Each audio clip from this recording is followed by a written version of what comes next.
Hello students, स्वागत है आप सभी का आपके अपने यूट्यूब चैनल प्रिंसवुड एजुकेशन में। आज की इस क्लास में हम आपको समावेशी शिक्षा के सिद्धांत के बारे में बताएंगे कि समावेशी शिक्षा के क्या क्या सिद्धांत है। तो समावेशी शिक्षा के निम्नलिखित सिद्धांत है। पहला क्या है? वातावरण नियंत्रण पूर्ण होना। समावेशी शिक्षा में हर तरह के बालक एक ही कक्षा में शिक्षा ग्रहण करते हैं, जिसके कारण उनमें विभिन्न तरह के वातावरण उत्पन्न होता है। तो पहला हमारा क्या पॉइंट था? वातावरण नियंत्रण पूर्ण होना। समावेशी शिक्षा में हर तरह के बालक पढ़ते हैं। हर तरह के बालक का तात्पर्य क्या है? प्रतिभाशाली बालक हो गए, विशिष्ट बालक हो गए, सामान्य बालक हो गए। इस कक्षा में सभी प्रकार के बालकों का समावेश होता है, जिसके कारण उनमें विभिन्न तरह के वातावरण उत्पन्न होता है।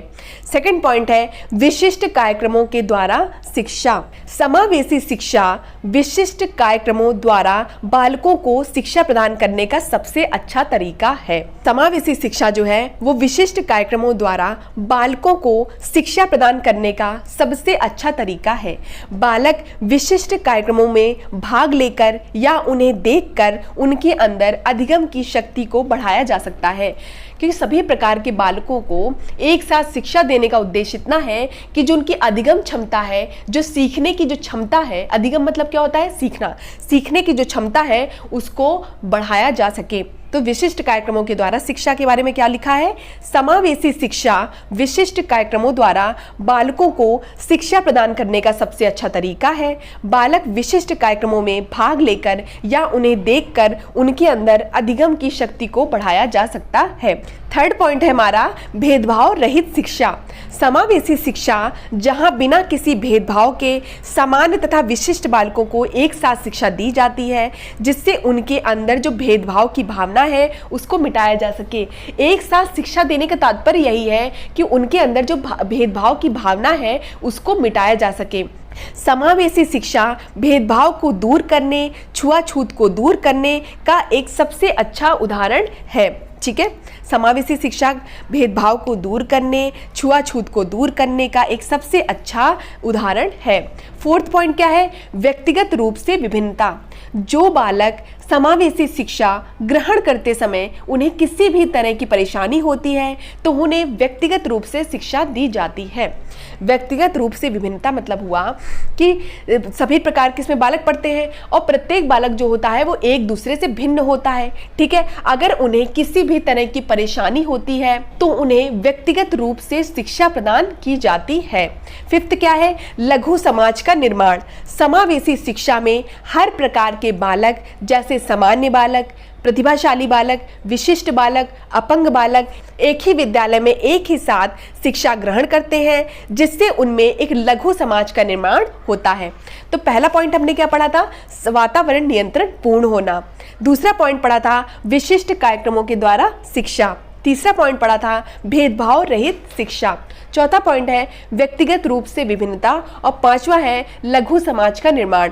क्योंकि लघु समाज के निर्माण में क्या होता है कि यहाँ पे क्या होता है, सभी प्रकार के बालक पढ़ते हैं, जिससे एक ही कक्षा में एक ही साथ शिक्षा ग्रहण करते हैं, जिससे उनमें एक लघु समाज का निर्माण होता है। अब नेक्स्ट टॉपिक है समावेशी शिक्षा में शिक्षक के किन शिक्षण दक्षताओं का होना आवश्यक है। तो समावेशी शिक्षा में शिक्षक में इन शिक्षण दक्षताओं का होना आवश्यक है। कौन कौन सी? पहला है अभिप्रेरणा सीखने का महत्वपूर्ण आधार होती है। जो अभिप्रेरणा है वो सीखने का महत्वपूर्ण आधार होती है।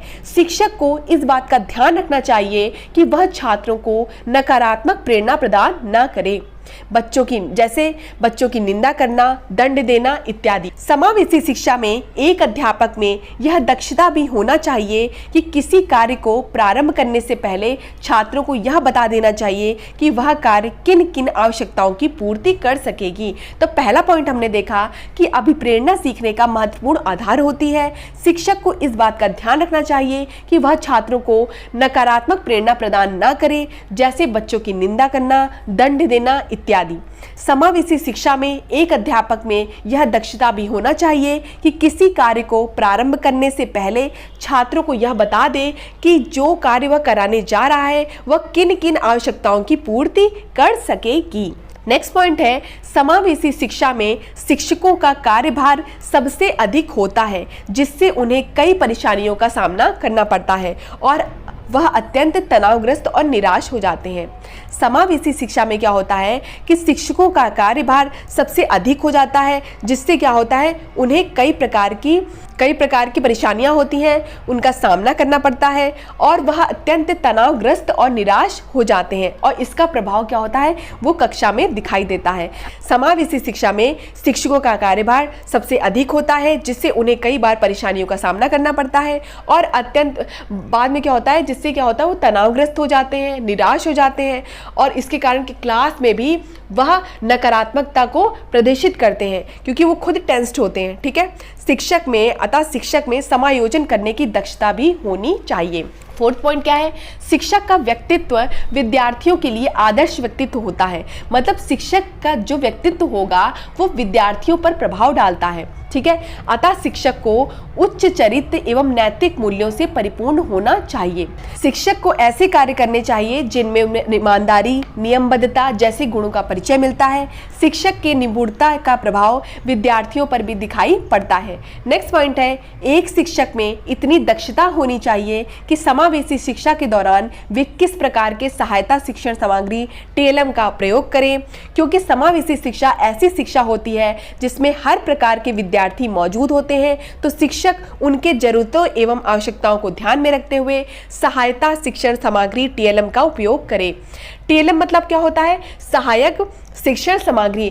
TLM का उपयोग करके बच्चों को इतनी आसानी से समझ में आ जाता है, जिससे क्या होता है, बालक का जो ज्ञान होता है वो स्थायी हो जाता है। ठीक है, नेक्स्ट पॉइंट क्या है, कोई भी विद्यार्थी शिक्षा क्यों ग्रहण करता है, ताकि उनके जो लक्ष्य है उसे वे पा सकें। कोई भी विद्यार्थी शिक्षा क्यों ग्रहण करता है, ताकि उनके जो लक्ष्य है उसे वो पा सके।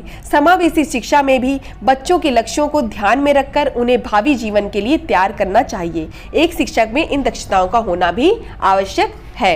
अब हम बात करते हैं समावेशी शिक्षा की प्रमुख समस्याओं का वर्णन कीजिए या समावेशी शिक्षा में आने वाली बाधाओं। तो आइए हम बाधाओं के बारे में देखते हैं।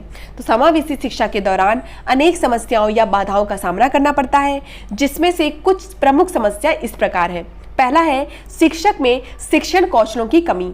समावेशी शिक्षा में विशिष्ट एवं सामान्य बालक, अक्षम बालक सभी एक साथ एक ही कक्षा में शिक्षा ग्रहण करते हैं और यही कारण है कि एक शिक्षक को उन सभी बालकों को समान रूप से शिक्षा प्रदान करने की क्षमता होनी चाहिए और यह क्षमता सभी शिक्षक पर नहीं पाई जाती है कि सभी प्रकार के बालक अगर पढ़ रहे हैं तो उनको समान रूप से शिक्षा दी जाए, लेकिन यह क्षमता जो होती है वो सभी शिक्षक पर नहीं पाई जाती है। इसलिए समावेशी शिक्षा की सबसे बड़ी समस्या शिक्षक में शिक्षण कौशल का विकास में कमी होना है। दूसरा है सामाजिक मनोवृत्ति। हम जिस समाज में रहते हैं वहाँ के लोगों की सामाजिक मनोवृत्ति ही ऐसी है कि जो अक्षम बालक या विशिष्ट बालक है उसको नकारात्मक भाव से देखते हैं। तो सामाजिक मनोवृत्ति ये हो गई है कि जो अक्षम बालक है या विशिष्ट बालक है, जो विकृत रूप बालक है, उसको क्या होता है कि जो समाज होता है वो नकारात्मक भाव से देखता है। तो ये सामाजिक मनोवृत्ति समावेशी शिक्षा की समस्याओं का एक अहम हिस्सा है। ठीक है, अहम हिस्सा है। नेक्स्ट पॉइंट क्या है, शारीरिक बाधाएं। शारीरिक बाधाओं में क्या हो जाएगा, समावेशी शिक्षा की एक बड़ी समस्या यह भी है कि जो बालक शारीरिक रूप से अक्षम है ऐसी बालकों को अधिगम की समस्या होती है, पर उनकी इन समस्याओं को नज़रअंदाज कर उनके साथ सामान्य बालक जैसे ही व्यवहार किया जाता है, जिससे उनमें समस्या उत्पन्न होने लगती है। शारीरिक बाधाओं में क्या हो गया कि समावेशी शिक्षा की एक और बड़ी समस्या यह भी है कि जो बालक जो शारीरिक रूप से अक्षम है, ठीक है, अब सामान्य बालकों के साथ उनको शिक्षा दी जा रही है, लेकिन जो बालक शारीरिक रूप से अक्षम है तो उनकी उस परेशानी को नज़रअंदाज कर दिया जाता है ताकि उनको सामान्य बालक के साथ पढ़ाया जा सके।